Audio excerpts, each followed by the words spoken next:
Hey all, welcome back. This is me Monica Sharma and welcome to MS Bio Academy and today we are going to talk about the molarity problems. Okay so आज हम यहाँ पे देखेंगे और थोड़े से molarity based problems. Previously भी हमने डिस्कस किया है कुछ वीडियोस के अंदर जिसमें हमने मोलारिटी का कंसेप्ट समझा है और जिसमें हमने कुछ और भी सॉल्व प्रॉब्लम्स ली हैं, राइट. तो अगर आपने प्रीवियस वीडियोस नहीं देखे हैं तो आई वुड सजेस्ट यू कि पहले उनको देखिए, मोलारिटी का कंसेप्ट समझिए, कुछ जो सिंपल हमने calculation based molarity based problems ली थी उनको सॉल्व करने की कोशिश कीजिए, उनको देखिए, समझिए कैसे सॉल्व किया है हमने. और मोलालिटी के ऊपर भी हमने डिस्कस किया है, तो वो सारे वीडियोस देखिए, आपके कंसेप्ट बिल्कुल क्लियर हो जाएंगे. और फिर आके ये वीडियो देखिए बिकॉज ये थोड़ा सा उन सब प्रीवियस जो हमने कैलकुलेशंस डिस्कस किए हैं उनसे ये थोड़ा सा डिफ़िकल्ट और ट्रिकी प्रॉब्लम है जिसको आपको सॉल्व करना आना चाहिए. तो पहले वो वॉच करेंगे तो ये इजी पड़ेगा आपको समझना, राइट. तो यहाँ पे ये क्या पूछा गया है, molarity problems, how to make solution based problems, ये हमें डिस्कस करना है यहाँ पे. तो देखिए पिछले वीडियो में तो हमने सिंपल कैलकुलेशंस डिस्कस किए थे मोलारिटी के ऊपर जो बहुत ही इजी थे. ओके कोई डिफ़िकल्ट नहीं था. आई एम श्योर अब आपको बहुत इजी लग रहे होंगे वो सारे. अब कुछ ऐसा प्रॉब्लम भी आ सकता है आपके ऊपर, आपको बोल दिया जाए कि आपको एक सॉल्यूशन बनाना है, राइट. कितने मोलर सॉल्यूशन का, 4 मोलर सॉल्यूशन का बनाना है NaOH का, ऑलराइट. और आपको बता रखा है कितने तक मेकअप करना है उसको, 20 ml तक. दैट मीन्स आपको क्या दिया गया है, ये तो आपका वॉल्यूम हो गया 20 ml. अब ml है, आपको पता है वॉल्यूम हमेशा हम लीटर में लेते हैं मोलारिटी के टर्म्स में, right. Molarity is equals to N/V, number of moles upon volume, and volume is always in litres. तो पहले आप इसको कन्वर्ट कर लीजिएगा ml को लीटर्स में. सबसे इंपॉर्टेंट चीज़, हमेशा क्वेश्चन रीड करते ही पहले देख लो कन्वर्जन कहाँ पे है, राइट. उनको ऐसे मार्क कर लिया करो तो ईजी होता है, फॉरगेट नहीं करते हम जैसे जैसे कैलकुलेशन करते जाते हैं. ओके नाउ अभी क्या बोला है, you have to make a 4 molar solution. 4 molar solution मतलब ये आपका क्या दे रखा है, कैपिटल M की वैल्यू मतलब मोलारिटी दे रखी है हमें, right. Of a solution of NaOH, किसका बनाना है हमें, NaOH का. तो दैट मीन्स NaOH क्या है यहाँ पे, सॉल्यूट है, ऑलराइट. NaOH क्या है हमारा, सॉल्यूट है. क्योंकि आपको पता है ना सॉल्यूट प्लस सॉल्वेंट जब मिला देते हैं तो क्या बन जाता है हमारा, सॉल्यूशन, राइट. तो यहाँ पे सॉल्यूट हो गया NaOH और सॉल्वेंट हमारा पानी है. इन दोनों को जब हम मिला देंगे तो हमारा फाइनली जो सॉल्यूशन है वो बन जाएगा. अब हमें सॉल्यूशन कितना बनाना है, 4 मोलर सॉल्यूशन बनाना है ये वाला. तो कैसे कैलकुलेट करोगे इसको, कैसे बनाओगे ये सॉल्यूशन. अब आप सोच रहे होगे इसमें क्या है, सिंपल है, हमें सिर्फ मोल्स ही तो पता करना है. मोल्स तो ये फॉर्मूला से आ ही जाएगा, मोलारिटी दे रखी है, वॉल्यूम दे रखा है, मोल्स निकल जाएगा. लेकिन भैया मोल्स कैसे कैलकुलेट करोगे, वे कैसे करोगे मोल्स को, आपको क्या पता कि मोल्स में कितने ग्राम्स हैं, राइट. सॉल्यूशन बनाना है ना हमें तो लैब के अंदर कि फ्लास्क में हमें डालना है, कितने ग्राम्स डालोगे आप इस NaOH के, ओके.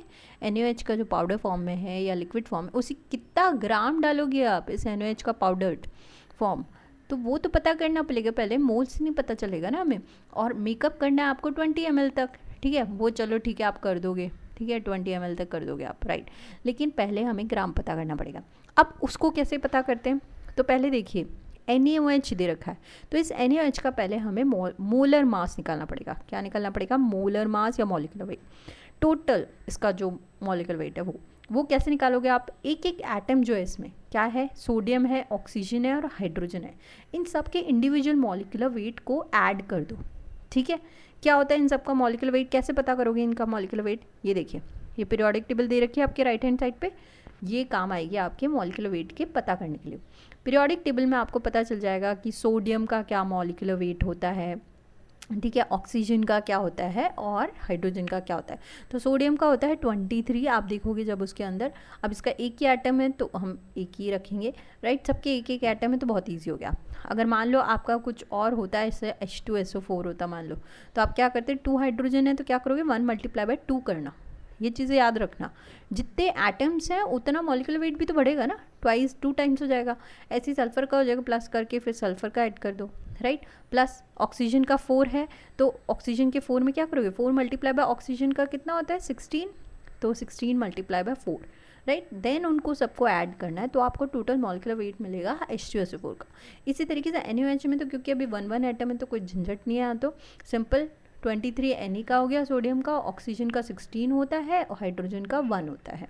इन सबको ऐड कर दो, आपका आ जाएगा 40 ग्राम्स। ऑलराइट, अब ये 40 ग्राम्स क्या आया, ये 40 ग्राम्स होता है पर मोल, मतलब 1 मोल के अंदर।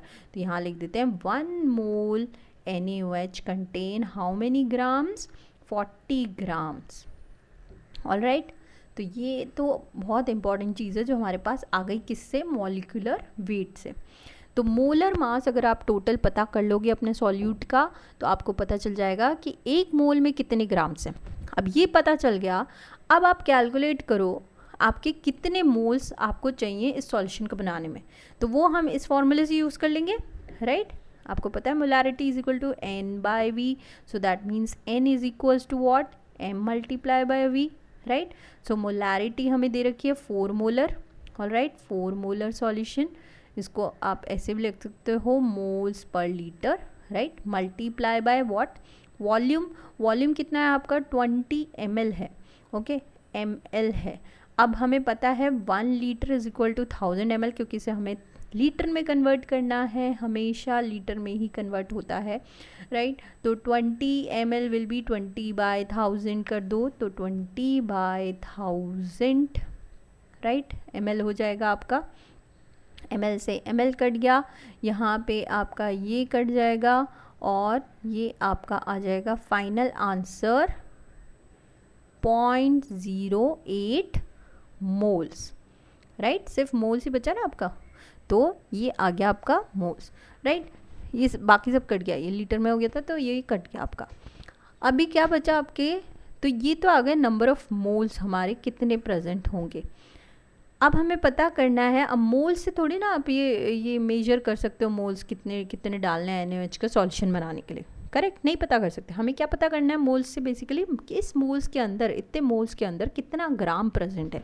तो हमें जब पता है 1 मोल ऑफ NaOH में 40 ग्राम प्रेजेंट है, तो इतने मोल्स में कितना होगा, simple, just you have to multiply it with the 40 grams, so you will get 3.2 grams of NaOH, alright.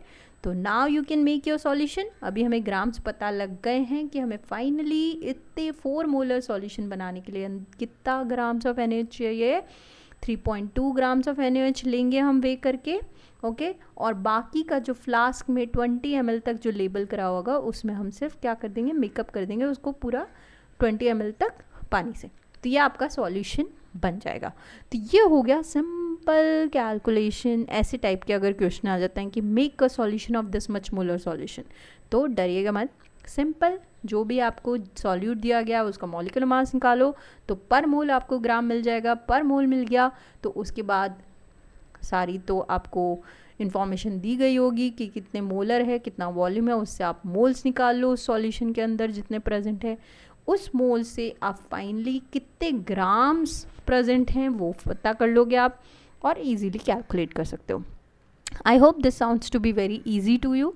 Okay, so that's it for today. I'll see you soon with the next video and some more problems based on molarity and molality. So thanks for watching, and don't forget to subscribe MS Bio Academy.